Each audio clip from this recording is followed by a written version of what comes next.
My husband and I are drifters or roadies. We travel everywhere and work from the comfort of our RV. Last month, my sister-in-law called us and basically begged us for help. Her home is starting to fall apart and she doesn't have the money for repairs. We have absolutely no issues whatsoever helping my sister-in-law, both financially and physically, labor-wise. She's a damn good woman and would do the same for us. She's married, but her husband is utterly useless. He's worked maybe 4 months total out of the 12 years they've been married and still treats her like crap. Battered wife syndrome to the fullest. We feel bad for her, but she's a much larger woman with severe insecurities and feels no one else will ever love her, so she sticks by him. It's sad. So my husband and I parked our RV outside her home and we've been repairing her house for her. As payment, she makes our meals every day and night, and we can shower and run our electricity from her home so we don't waste gas and water. She's always expressing her gratitude.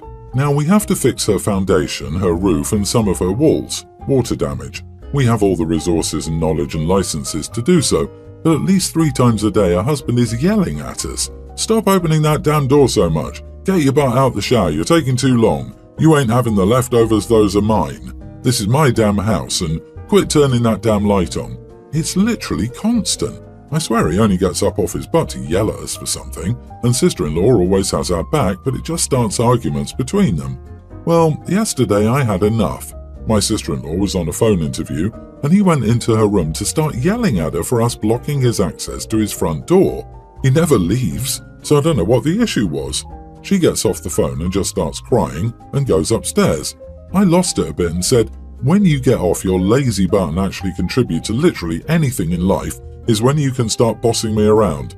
Until then, sit on that couch and leave my sister-in-law and us alone. He started in with the whole, this is my house BS, so I retorted with, the heck it is, it's your daughter's house. Neither you nor your wife's name is on this property. The house was given to their child when father-in-law passed. The kid's a teen. He actually left and my sister-in-law is now upset. Am I the idiot for telling my brother-in-law that when he gets a job and starts contributing, then he can boss me around? Holy crap, you deserve a medal for sticking up for yourselves. Not the idiot. Probably feels weird to say that since you're in his home, but it sounds like he contributes nothing positive and can't appreciate what is essentially free work being done to the house. Your license, no less. Losers are losers. His leaving the house is not a loss. It's too bad you can't keep him away. Your sister-in-law seems like a saint who deserves so much better than dealing with this. Sure, was it below the belt? Yes, but was it undeserved? Absolutely not. He needed that reality check, and you can tell it hurt too since he left the room in silence. As doubtful as I am that this will change his behaviour, he now knows it's not above reproach and people are willing to call him on his crap. I also don't think he'll change, and I also think the only reason he left is that OP and husband are repairing his house. Otherwise, I fully believe he would have kicked them out, or at least tried. But sister-in-law also needs a reality check. This man doesn't love her, or he wouldn't treat her this way. I even doubt he respects her. She needs to get rid of this loser. I'm a little torn. Everything you wrote makes me hate this guy, and I believe he absolutely deserves what you said and more. Honestly, I love what you said. But if he abuses your sister-in-law and she refuses to leave him, this dent to his absurd ego might be taken out on her, you know? So my instinct is, everyone's the idiot because of what it might mean for sister-in-law. I'm worried about your sister-in-law too. I just left a toxic marriage and it was really tough. I understand that she has insecurities, but I'm wondering if you can't help her leave the utter disgrace of her husband. I've been away from my awful ex for 2 years and I'm still dealing with the aftershocks. It takes a while, but I'd hate to see her in that situation any longer than she has to be. I, 22 male, am not gay. I'm not ace or bi. I'm straight. I just want to make that clear before people suggest I might be anything other than hetero. And obviously nothing is wrong with being gay, but I'm not. Despite this, I haven't ever really been in a relationship or dated. I struggle a lot with women, so it's not much of a surprise to me, but it is to my family. My brothers both are in relationships. My oldest was already dating his wife when he was my age. My other older brother has never had issues finding women to like him. The difference is that I'm a lot less physically attractive than they are, and I'm more introverted as a result of bullying throughout my entire life because of that. I've been told I'm ugly throughout my entire life, even by random people in passing. I've come to some level of peace with it. My family is constantly asking why I don't date, and I always avoid just outright saying I'm ugly and girls don't like me. One of their biggest suspicions about me is that I'm gay. I don't know why, but since I've never dated in high school, that was always a question.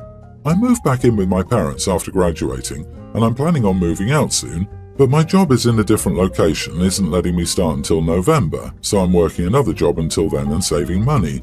I haven't done much since graduation other than work, and my parents are upset that I don't have a social life right now.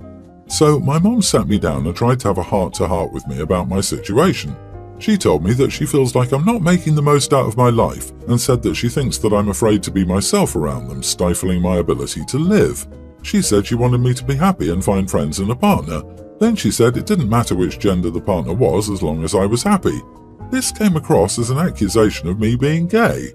I asked what she meant by that, and she said she wanted me to know that if I lived a different lifestyle by myself, I didn't have to hide it, and she'd be happy as long as I brought someone home who I loved and who loved me. Again, she's calling me gay, so I shut that down. I kinda snapped as I'm so tired of it. I snapped at her that I'm not gay and that I don't need her to monitor everything in my life. I said that it's none of her business why I'm single. Still, if she really cares that much, it's because I'm too ugly for women to want to date me, and since there's nothing that can be done about it, she needs to drop it. She got very upset and apologized. That evening I got a call from my oldest brother demanding I apologize to my mom. He said she was trying to be supportive and I was a huge idiot to her. I said she was in the setting for the constant accusations and prying. Am I the idiot? I kinda snapped. You are the idiot. Your mom pretty much told you that she loved you and she wants you to be happy and supports you. Also, if you have that attitude, you won't find anyone. You don't have to be the most handsome man. You have to be nice, kind, ambitious, have self-confidence, etc. That's way more important than looks.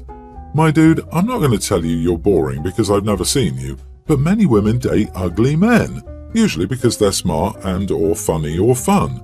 Don't get into a cycle where you convince yourself you're undateable. You will be mighty surprised in the end. Low self-esteem really turns people off. Mom was trying to express, I want you to be happy and I want you to know that I love and support you, no matter what. She doesn't deserve to be snapped at about that. She deserves an apology. Find a counselor to help you work on your self-esteem. Even if you are too ugly, ugly people have relationships worldwide. I, for example, can curdle milk just by walking past it with my face exposed, yet somehow manage to maintain a fulfilling relationship. Context. My mum is Thai and my dad is Dutch. I grew up in Thailand. My mum married again and I have a stepsister who's 3 years older than me. My stepsister always says, you have no idea how hard travelling is for us because you have a strong passport, whenever she's stressed about travelling. My family, me, mum, stepsister, stepdad, are currently planning a trip to Germany. They're in the process of applying for a Schengen visa. I think seeing me relaxing and unstressed about the whole thing grated on my sister because I'm just chilling while they're running around getting flight tickets, proof of accommodation, statement of purpose, bank statements, travel health insurance, money for the visa fee, and a bunch more stuff. She finally snapped and was like, aren't you even going to try to be helpful? At least share the visa fee with us. I said no. I'm financially contributing the same amount she is to the trip. The visa fee is just an added expense she has that I don't. She was unhappy because I just don't get it, and kept telling me things would only be fair if I agreed to share that cost at least. She's been giving me the cold shoulder since because she thinks I'm a bit of an idiot. My mum would like me to apologise to her and agree to share the cost, at which point she would reimburse me just to keep the peace. Passport privilege? That's a new one. You are not the idiot. Stepsis is an idiot and sounds jealous of something that's not even within your control at all. And I wouldn't do as your mom is suggesting, and that just opens the door to future manipulation. Have a great trip. Stepsister is not just an idiot, but an entitled, greedy idiot. She's the reason why we have the famous quote, if you give an inch, they'll take a mile. Also, mom is the people-pleaser doormat who can't say no and always tells the victim to apologize and be the bigger person, for peace within the family. Well, that's how entitled people end up entitled. Enablers enabling them all the time. If the mom is willing to entertain the sister's dumb argument, then she should pay the fee. It's the mom, after all, who decided to have a daughter with a Dutchman. So in this parallel universe the sister lives in, it really means the mom is responsible for this privilege and should compensate the sister. OP didn't do anything except exist while European. The mom technically chose to hand privilege to one daughter and not the other. LOL. OP, you're not the favourite kid. Don't apologise. You did nothing wrong and you don't owe her anything. This involves me, 27 male, my best friend Derek, 27 male, his girlfriend Molly, 26, and Molly's sister Courtney, 28. Derek and Molly have been dating for over a year. Derek and I are roommates, so I've known Molly for a while. She's a nice girl but believes she's always right. I find her a little annoying, but Derek loves her and I support him, so I'm friends with her. She's a really good person, I will say, and comes from a great family, which includes her sister Courtney, who I've met once or twice. About a month ago, Derek asked me what I thought about Courtney. I said she was hot and really down to earth, and I've had good times whenever she goes out with us.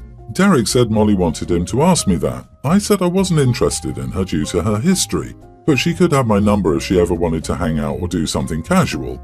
Derek reported back to Molly, and the last few weeks have been awkward. Molly seemed standoffish. I bought her a beer and asked her what was wrong last week.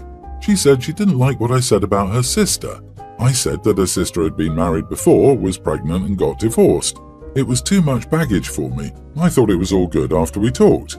Last weekend, Molly hosted a game night at Courtney's house. She made a big to-do about this game night and asked if I would come. I told her maybe. I had other plans that night, so I might stop by. I went out for a drink and then decided to stay home and watch a game. At 8 p.m, Molly started texting me asking when I was coming. I started ignoring her and then she called me like 3 times. Derek started texting me too, and I told him that I didn't want to go over to Courtney's for some couples game night and wanted to watch the game. He said it was duo games only, so they needed me. I told him I said maybe to begin with, so they should find other games. Molly called me one last time on Derek's phone. She sounded mad and was like telling me to come. I told her to screw off and leave me alone.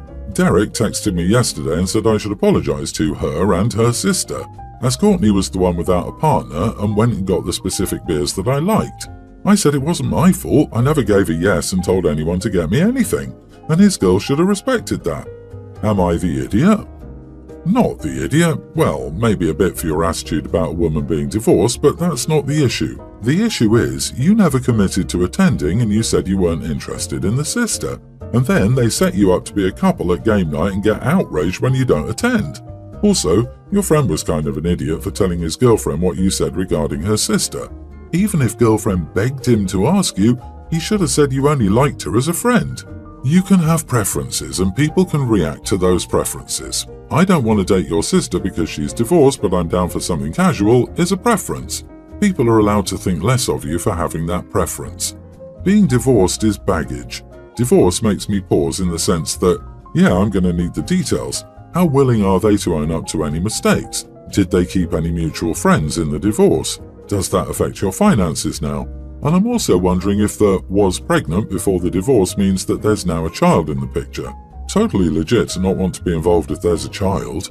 Courtney is interested in you, and instead of putting on her big girl pants and speaking to you, she's playing this teenage "do you like me" game with Derek and Molly as the go-betweens. This level of immaturity would also make it a no for me too. You've already told Molly that while you think she's fun and attractive, you're not interested. Now she and Derek are trying to force something by putting you in close proximity. I would address this with Derek first and let him be the one to relay that to Molly. If he's a good dude, he'll stop it. I, 28 male, have been dating my girlfriend Sarah, 29, for 3 years. The relationship has been going great and I love how amazing she is, but lately I've been tired. We decided to move into a new apartment 2 months ago and I also took a new job. The new job has been a bit stressful compared to my last job. Luckily, I'm still getting time for my personal hobbies like going to the gym and going out with Sarah. Now, the problem I want to talk about is my lack of sleep. I've been sleeping alone since I was a teen and now sleeping with someone else is kind of bothering me. I'm used to the peace of sleeping alone. My girlfriend likes to sleep with a low fan. She takes up too much space in bed, and most importantly, she snores sometimes, which ruins my sleep completely. She also has no concern for my sleep as she wakes up before me and either switches on lights or makes noises. I'm used to sleeping 7 or 8 hours a day, but for the past few months, I've been sleeping only 4 to 5 hours because of this. So finally, I got frustrated and confronted her about this. I know my girlfriend can't change in a day, so I proposed I'd just sleep in the other room peacefully. She got upset and was furious about this suggestion. She believes sleeping together is a sign of love between a couple and that she likes cuddling or sleeping on top of me and says I should get used to it. She now thinks that I don't find her attractive, but that isn't true at all. I love my girlfriend, but all I want is a peaceful good night's sleep. So, am I the idiot for this? Not the idiot. Tell her that another sign of love between a couple is a concern for the well-being of the other person, including sleep. Surely there's a way to work out a system where she doesn't have to turn on the lights and/or make noise. A nightlight could be possible. Can she prep her clothing the night before and get dressed in another room? The bed hogging, you may need to fight for that, as in pushing her away onto her side of the bed. The snoring may be a medical condition and she may need to look into that. In any case, her disregard for your well-being is very selfish, and her telling you that you should get used to it is entitled Red Flags Galore on the Me Girlfriend. Thank you. She is a wonderful and caring person but acts immature when it comes to these things. She scrolls TikTok a lot and there are many perfect relationship videos on her feed which she even shows me. That's part of why she's holding on to this idea. Jesus, she's really 29 entire years old and believes that what people post on TikTok is an actual reflection of reality. Every one of those posts is a lie made up to get views and engagement. Her TikTok feed sounds toxic. There are lovely women out there who will not feel the need to use an app as a measuring stick for their relationship. Does she also do relationship tests? Ugh, that's painfully immature.